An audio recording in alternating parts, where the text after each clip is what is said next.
అందరికీ నమస్కారం. ఈ రోజు మనతో ఉన్నారు ప్రముఖ ఆధ్యాత్మికవేత్త, జ్యోతిష్య మరియు వాస్తు పండితులు, లలిత అమ్మవారి ఉపాసకులు మరియు జ్యోతిష్య వాస్తు శిక్షణ నిపుణులు బ్రహ్మశ్రీ నానాజీ పట్నాయక్ గురువు గారు ఉన్నారు. మాట్లాడదాం. నమస్కారం గురుగారు. శ్రీమాత్రే నమః. గురుగారు, 12వ తారీఖు మాస శివరాత్రి రాబోతుంది. ఎలా వినియోగించుకోవాలి, ఏం చేసుకోవాలి ఆ రోజంతా? తప్పకుండా అండి. మహాశివరాత్రి, మాస శివరాత్రి. ఈ మాస శివరాత్రుల వల్ల జరిగేది ఏమిటి అంటే, మన జీవితంలో చీకటి అనేటువంటిది పోతుంది. అంటే మనం చూడండి, అయ్యో నా లైఫ్ అంతా ఏంటో చీకటిగా ఉంది, ఒక్క హ్యాపీ మూమెంట్ లేదనుకుంటుంటాం. చూసారా, శివరాత్రి ఎప్పుడు కూడా మాస శివరాత్రి అమావాస్యకి దగ్గరలో వస్తాయి. అందుకే శివుని లింగోద్భవ సమయంలో చేస్తారు. మనకి మహాశివరాత్రి కూడా అర్ధరాత్రి 12 గంటల సమయంలో చేస్తారు శివునికి పూజది. అదే రకంగా మహాశివరాత్రి రోజు కూడా చేసేవాళ్ళు ఉంటారు. కొంతమంది పొద్దున్నప్పుడు చేస్తారు. అయితే ఎవరైతే ఈ మాస శివరాత్రులు చేస్తారో వాళ్ళ జాతక చక్రంలో చంద్రబలం తక్కువగా ఉన్నటువంటి వారు, మనకి జ్యోతిష్ శాస్త్రంలో అన్ని గ్రహాలు ఒక ఎత్తు, రవిచంద్రుడు ఒక ఎత్తు. రవి చంద్రుడు కనుక బలంగా ఉంటే, చంద్రబలం బాగుంటే, చంద్రబలం తారాబలం అని చెప్పి మనం ఆశీర్వదిస్తుంటాం కూడా, సంకల్పంలో కూడా చెప్తూ ఉంటాం. చంద్రుడు ఎందుకు బలంగా ఉండాలి? మనసు. ఇప్పుడు మనసు కనుక బాగా పాడైపోయింది అనుకోండి, వాడు పిచ్చిపాడైపోతాడు. అంతే కదా. మనసు దృఢంగా ఉంటే ఎన్ని కష్టాలు వచ్చినా, ఎంత సిచ్యువేషన్స్ ఎంత బ్యాడ్గా ఉన్నా తట్టుకొని నిలబడగలుగుతాడు. ఎందుకంటే చంద్రుడు చంద్రమా మనసో జాతః అంటారు కాబట్టి చంద్రబలం అలా ఉండాలి. మనకి జాతక చక్రంలో కూడా చంద్రుడు కనుక పాపగ్రహాలతో ఉంటే వాళ్ళు తొందరగా డిప్రెస్ అయిపోతారు, తొందరగా నర్వస్ అయిపోతారు. అయ్యో నా వల్ల కాదు, నేను చేయలేను. మీకు మనోధైర్యాన్ని, మనోబలాన్ని ఇచ్చేది చంద్రుడు. ఆ మనోధైర్యాన్ని, మనోబలాన్ని పెంచేటువంటిది మహాశివరాత్రి రోజు స్వామివారికి అభిషేకం చేయడం ద్వారా ఇది పెరుగుతుంది. ఎందుకు పెరగాలి? చంద్రుడు చేసి ఎందుకు పెరగాలి అంటే, స్వామివారి తల మీద, శిరస్సు మీద నెలవంక ఉంటుంది. నెలవంక, అవును. అవునా కదా. అంటే ఏంటి? ఆ మనస్సుని, ఆ మనస్కారకుడైన చంద్రుడు అతని ఆధీనంలో ఉన్నాడు.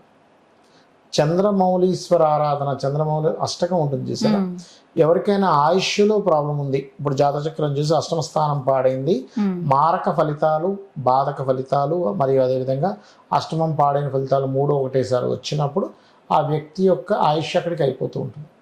కానీ ఎక్కడో పుణ్యం ఉంటే ఆ వ్యక్తికి ఆ చంద్రమౌళీశ్వరుని పట్టుకోవాలనేటువంటి అనుగ్రహం, ఆలోచన వస్తుంది. పుణ్యం ఉంటేనే ఆలోచన వస్తుంది. మీకు ఎక్కడా పుణ్యం లేకపోతే చెప్పినా వినడు. అయ్యా నువ్వు చంద్రమౌళీశ్వర ఆరాధన నువ్వు బతుకుతావు అంటే, ఎవడు చూశాడు ఇవన్నీ అంటాడు.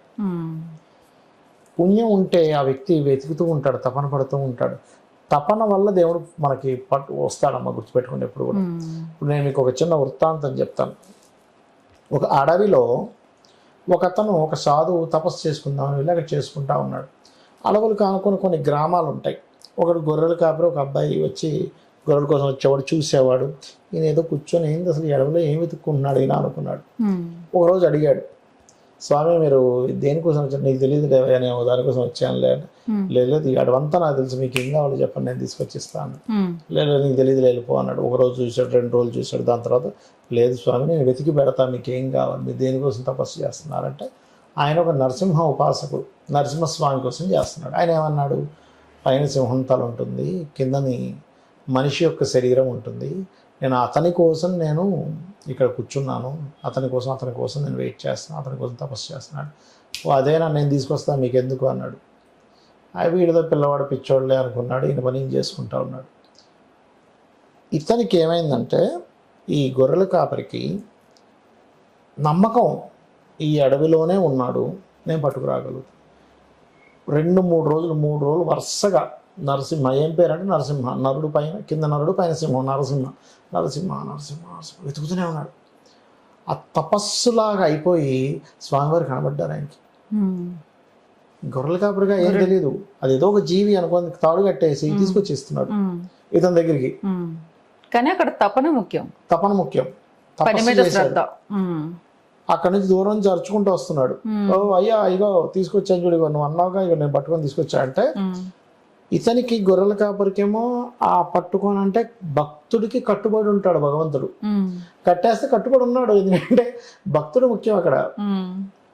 ఆయనకి ఎలా కనిపిస్తుంది అంటే, ఆ తపస్సుకి, ఆ తపస్సు చేసే వ్యక్తి లేచి చూస్తే ఒక తాడు గాల్లో వేలాడుతుంది తీసుకొస్తున్నట్టుగా. ఆశ్చర్యపోయి, ఏంటి ఆయనకి ఆ సాధన వల్ల అలా కనిపిస్తుంది ఆయనకి. నేను చేస్తున్నాను ఇన్ని రోజుల నుంచి, నాకు 3 రోజుల్లో పోయి తెచ్చేసాడరా, ఏమిట్రా అసలు ఇది అంటే. నేను ఈ మాట ఎందుకు చెప్తున్నా అంటే, మీరు ఎంత తపన పడుతున్నారు. అది చదువులో తపన పడితే చదువులో ఫస్ట్ ర్యాంక్ వస్తుంది, ఉద్యోగంలో తపన పడితే, ఎందుకంటే ప్రతి దానికి ఒక దేవత ఉంటుందమ్మా. చదువుకి సరస్వతి అన్నారు, అందుకే మన వాళ్ళు. ఒక వృత్తిని కూడా దైవంగా భావిస్తాం మనం, అందుకే. అంటే ఎందుకంటే వృత్తికి కూడా ఒక దేవత ఉంటుంది. కాబట్టి మీ తపన, మీ శ్రద్ధ, మీ భక్తి, మీ భావనే మిమ్మల్ని ఒక రకమైన గోలుకి తీసుకెళ్తుంది. అయితే చంద్రబలం పెరగడానికి మాత్రం ఆ రోజు స్వామివారికి పాలతోని, విభూతితోని, గంధపు నీటితోని ఎక్కువగా అభిషేకాలు చేస్తారు.